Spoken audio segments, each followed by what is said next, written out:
Morehouse head coach, Larry Dixon. Coach Dixon, how we doing today? Doing well, doing well. The weather's great. It's 70 degrees outside, so it's a good day. It beats what it was a couple of weeks ago when No we was doubt. out in the Bombers and the Parkers and everything, man. Exactly. You brought that weather from North Carolina with you, didn't you? Yeah, I wish I could have brought the Florida weather with me. Well, it's been a couple of weeks since we talked. Got filling in for Sylvester Williams today, so luckily I've got a little bit of experience doing this, Coach. There you go. All right. Since the last time we talked, you've had a couple of games. Played your second exhibition game, Talladega, 96-80. Yeah. Just first of all, just kind of talk about your mentality going into an exhibition game. You know, some coaches want to play everybody. Some coaches, they don't care when they step across that lines. They want to win. What's your mentality going into an exhibition contest? Well, first off, as a team, we want to get everybody acclimated to a game day situation. So we treat it like a real game, as always. Our guys, we had to shoot around and pregame and all those type things as well. So we treat it like a real game. Then once we step across those lines, we're playing to win because I think it's important to get that winning feeling. And we're going to celebrate every win. Yes. And we got the Instagram post to prove it. You guys celebrate those wins. Breakout star of the game, one Sincere Moore. Let's see if I can get that right. He had 32 points on 12 of 18 shooting, 4 of 6 from behind the arc, 6 boards, 4 steals, 3 blocks. Well, he played a complete game, and the thing about it is we had to tell him to shoot. He turned down a couple shots, but he was efficient with it, made some shots, and the best thing about it, once he got going, his teammates started to look for him and find him. So that was a good thing. That was a good team win. As I told those guys, you don't get 96 points with one guy scoring. It was a total team effort. We shared the ball. We cheered for each other, and I thought that was the biggest thing coming out of the game. Joining him, Logan McCormick, one of your returning players. Quiet performance. Probably the quietest 10 points I've ever seen, Coach Dixon. Well, I think he has the ability to go get a double-double every night because we don't run a single play for him, and he just gets 10 points by just playing hard. I love the kid. Great kid. He does everything right off the court. Therefore, he's going to have success on the court. Logan McCormick, 10 points, 4 boards, 1 block. And a couple. He tried to make a couple posters in that game. So. Yeah, he's one of the better athletes that we'll have in our league. He'll go out and high jump 6'8" on the track team. So he's doing a really, really good job there. So he's just a natural athlete. Yeah. Josiah Lawson also in double digits. 2 points. 10 points, 2 steals. Yeah, he just has a natural ability to score the ball, and I love him coming off the bench, giving us a scoring aspect that a lot of teams don't have. Right. It's good having 6 starters, but and having to choose 5 from them. Exactly. All right. A couple other people who contributed. Brandon Peters, another returning player, 8 points, 4 assists, 2 steals.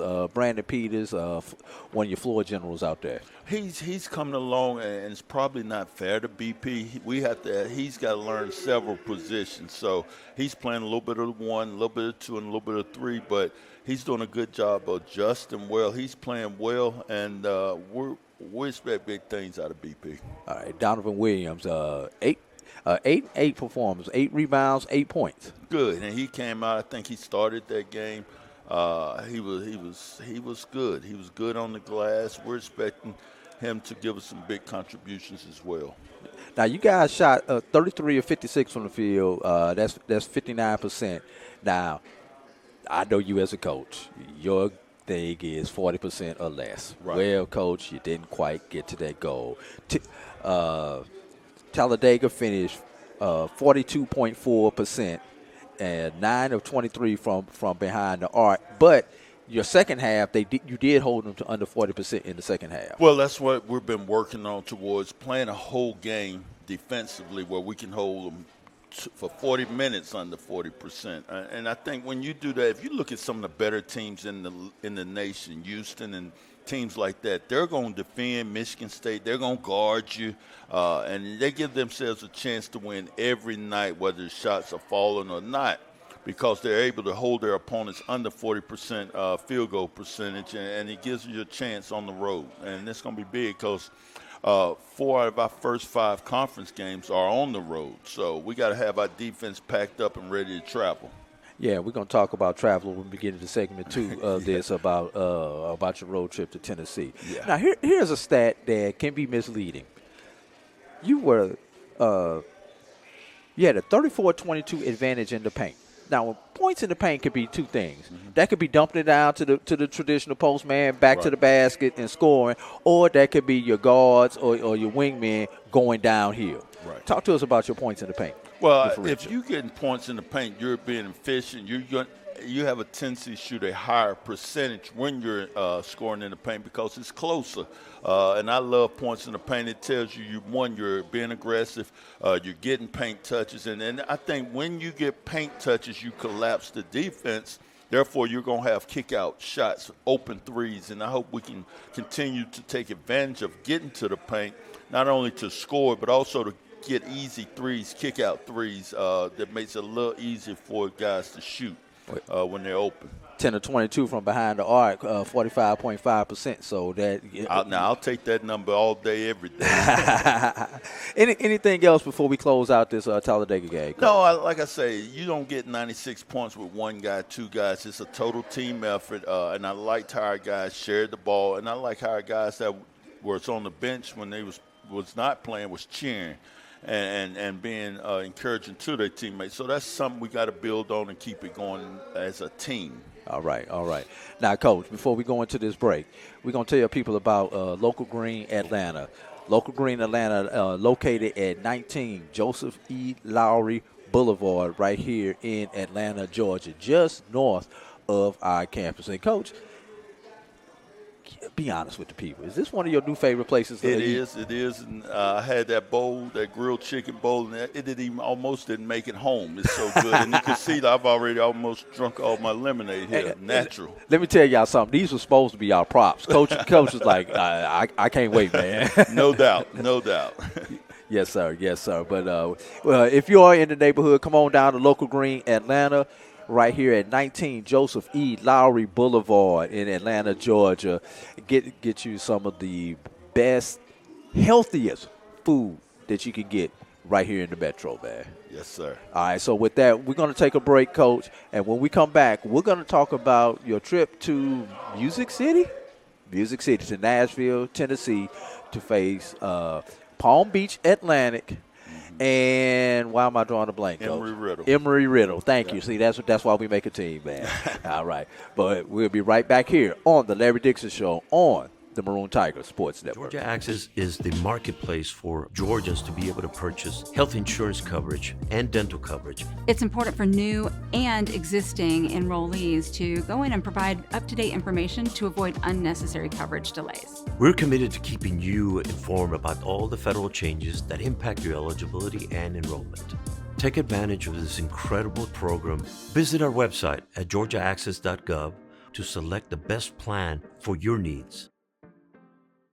College football fans, the Cricket Celebration Bowl is celebrating 10 years of crowning an HBCU national champion. A champion will rise at Mercedes-Benz Stadium on December 13th as the MEAC and SWAC champions clash in Atlanta. Join us for championship football, interactive fan experiences, and iconic marching bands. It's an HBCU family reunion that you don't want to miss. See who will be crowned the next HBCU national champion. For event and ticket information, visit thecelebrationbowl.com.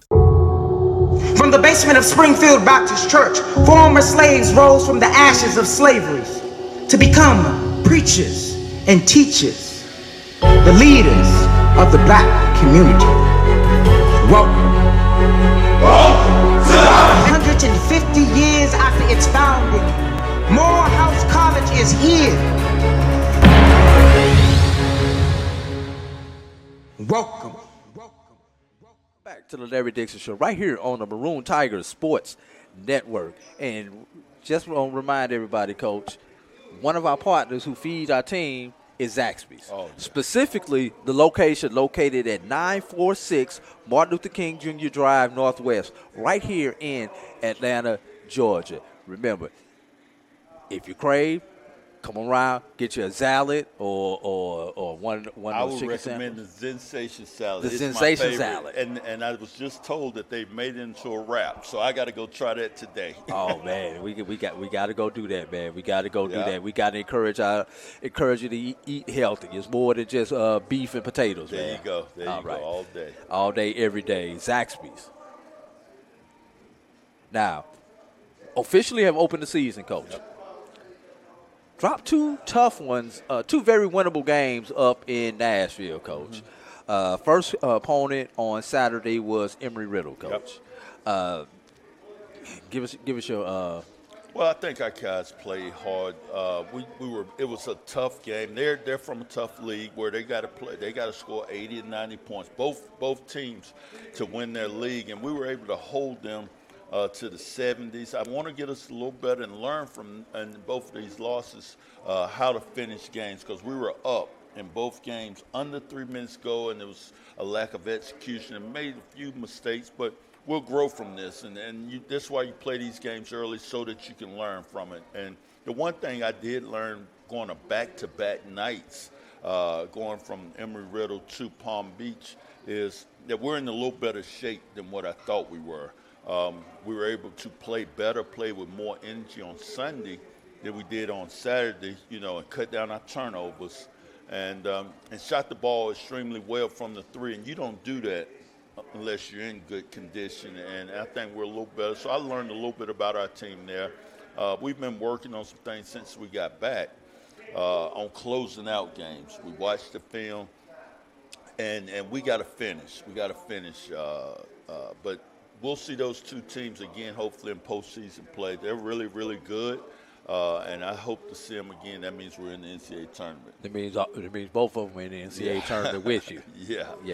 Yeah. But once again, another standout performance by Sincere Moore. Sincere Moore had put up 20 in a game that counted. Right. 8 of 13 from the field, 2 of 5 from behind the arc. Hit both of his free throws, 6 boards, 6 steals, and 33 minutes of action. Yeah, he's just been playing really, really well on both ends of the floor. We got to continue him playing at a high level, and we got to get some guys to come on and play with him at that same level. But I think we're going to be okay, because we learned a lot about not only about our team, but about each individual. Obviously, he brought it.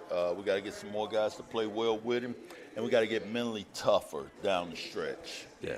Jamonte here. Jamonte's been nursing an injury now. He's working himself back into the lineup. If I remember correctly, he did not start the game Saturday. Right. Came off the bench, provided 11 points on 3 of 7 shooting, 1 of 2 from behind the arc, knocked down 4 or 5 of his free throws, added 5 rebounds and an assist. Yeah, he was a complete game, and he played out of position. Now, I think he got a little winded because he hasn't practiced since the Georgia State game.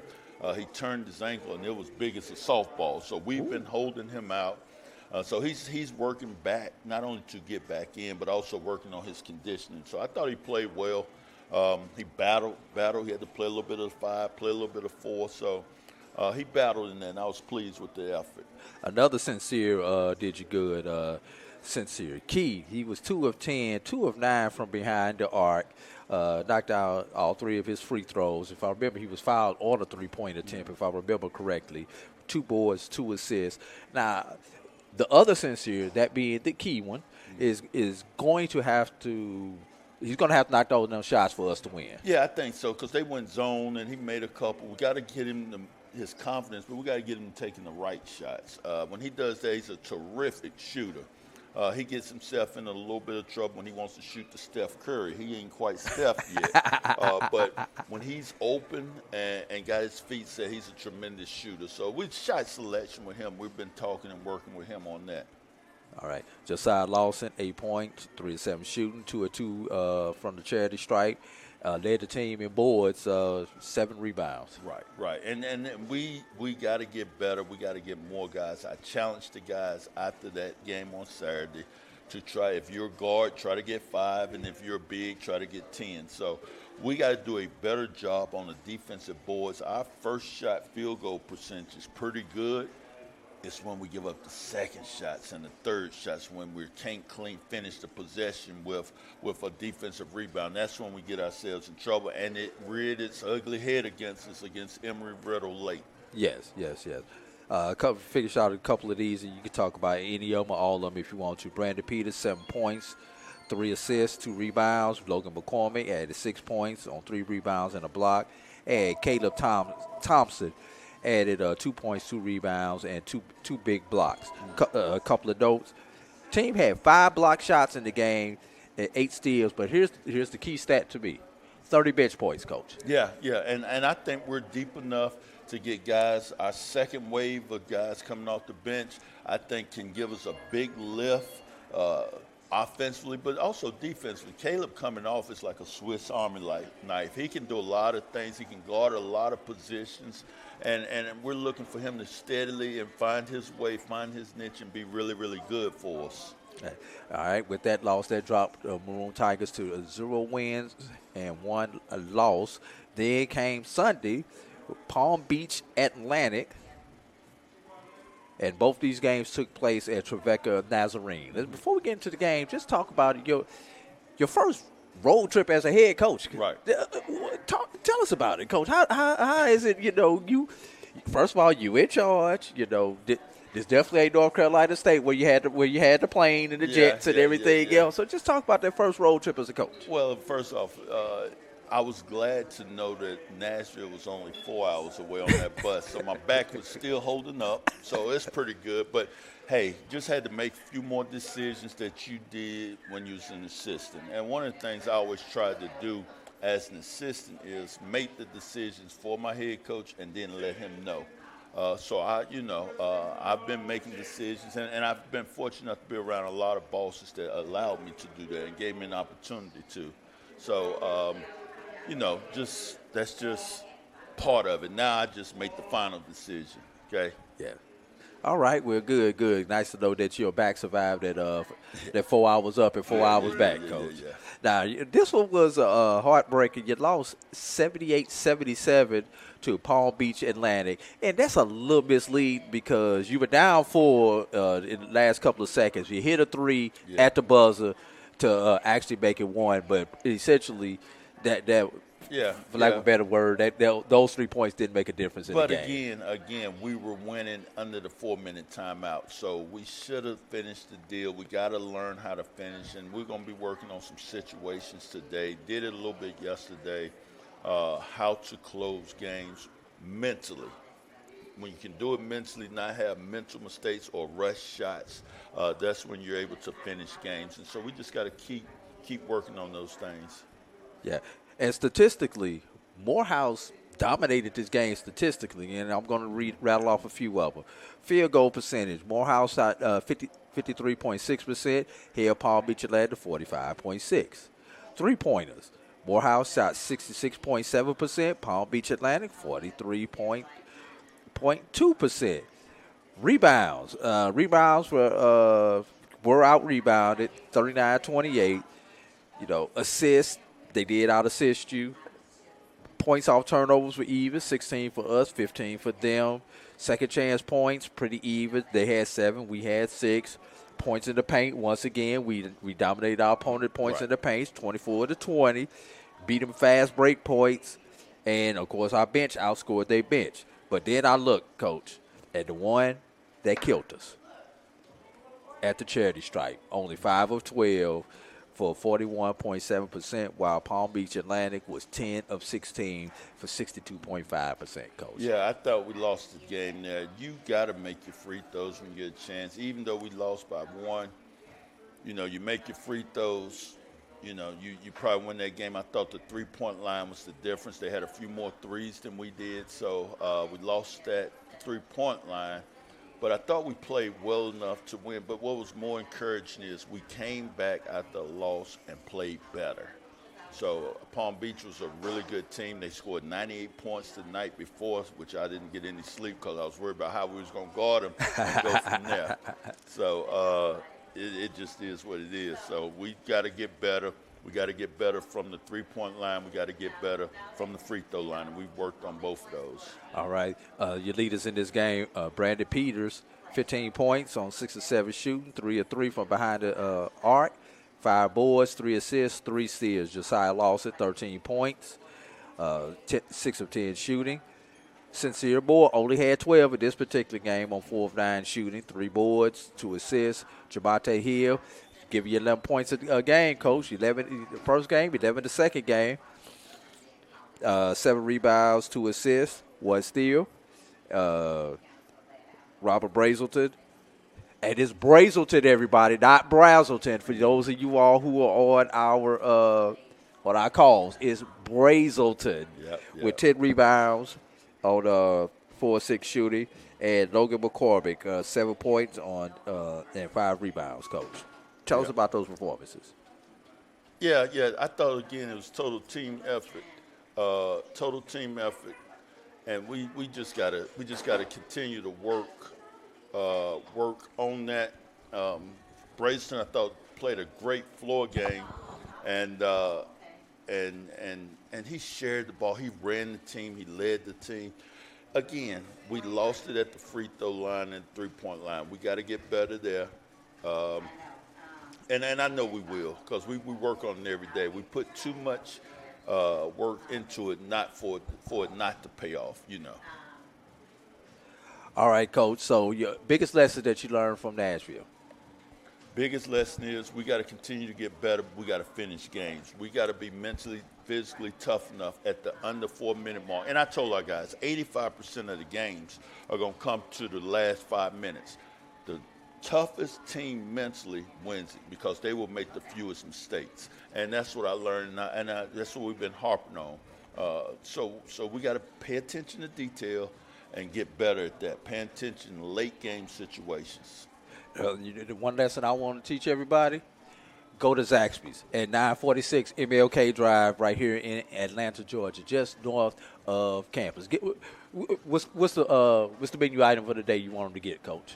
At Atlanta Green? No, Zaxby's. Zaxby's. I'm going with the Sensation salad or the Sensation wrap. So, all right. But now, if you don't want that, you can always come to Local Green, because that grilled chicken bowl was magnificent last week. There you go. Local Green, located at 19 Joseph E. Lowry Boulevard right here in Atlanta, Georgia.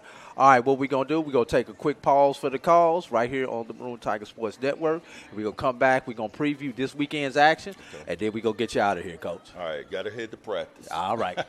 ESPN Events presents Red Lobster Band of the Year, a title reserved for elite HBCU marching bands. A season-long competition that culminates in Atlanta on Friday, December 12th. Drum majors, percussion, drill, auxiliaries, musicality. All aspects will be examined by the toughest judges in the world of college bands. 4 will qualify for the big stage, where national champions will be crowned. Follow us on social media for rankings updates throughout the season. And join us in Atlanta on December 12th for event and ticket information. Visit bandoftheyear.com. Where leaders are forged and legacies are born, the Southern Intercollegiate Athletic Conference proudly celebrates the accomplishments of current and former students. From the playing field to the boardroom, they are the next generation of entrepreneurs, doctors, and executives. Leaders rise here. Leaders rise here. Leaders rise here. Leaders rise here. Welcome back to the Larry Dixon Show right here on the Maroon Tiger Sports Network. We are located at Local Green, Atlanta, 19 Joseph E. Lowry Boulevard right here in Atlanta, Georgia, just north of campus. Coach, you getting ready to hit the road. 2 conference games in a row on the road. You're going to open up with your first 3 conference games on the road. 4 out of 5. 4 out of 5. But first 3 on the road, come home for 1, then go back out there for a couple more. You've got Albany State coming up Thursday.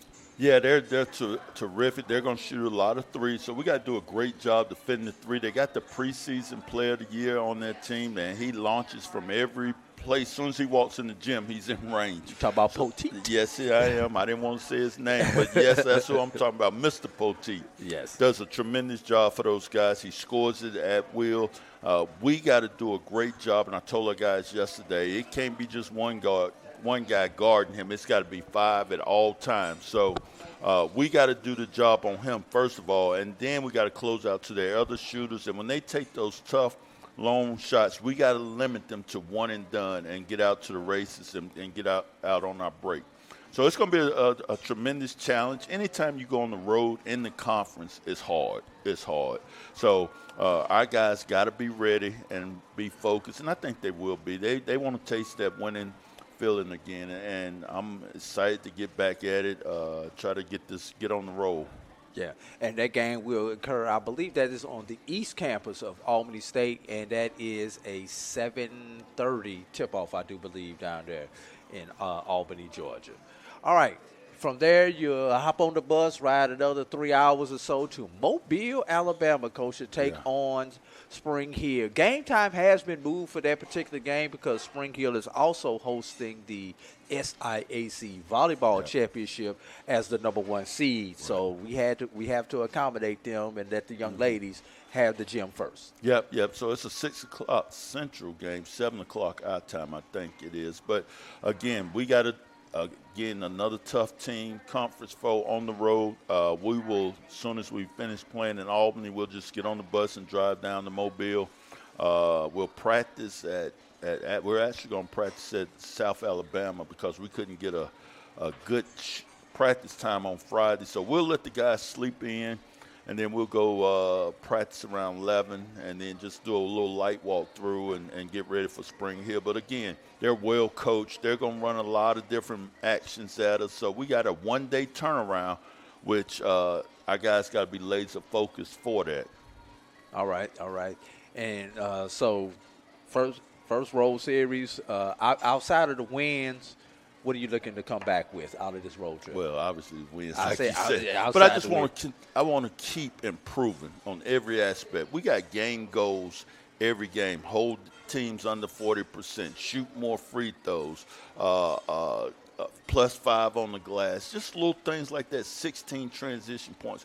I want to improve on those things. And if we improve on those things, it's a process. The wins will take care of itself, but I want to keep showing constant improvement and getting better. The one thing that's non-negotiable is we're going to play hard, whether it's at our place or on the road. It doesn't matter. So I expect that. But I want to see improvement, a constant improvement on our game goals. All right. And with that, Coach, you know what else I want to see? I want to see somebody down here at Local Green, Atlanta, Coach. Hey, well, you're going to have one person. That's me. I'm always going to be at Local Greens or Zaxby's. I flip a coin every day for lunch. Depending on which way the light is going. If I got the left turn lane, I'm going to Zaxby's. If I got to go straight, I'm coming to Local Green. There you go. All right. Any last comments, Coach? No. I just want to keep getting better and keep making the Maroon Tiger nation happy. All right. And Maroon Tigers will return home on December 4th against Miles. It's going to be a blackout, Coach. It's going to be a blackout. So those of you all coming to Forbes Arena, we're going to ask you to wear your best black for that particular game. And season tickets are getting ready to go on sale for the Maroon Tigers. So you'll be able to get individual game tickets and season tickets there. Just log on to MorehouseAthletics.com for more information. So, for head coach Larry Dixon, this is A.D. Drew, and you have been watching The Larry Dixon Show.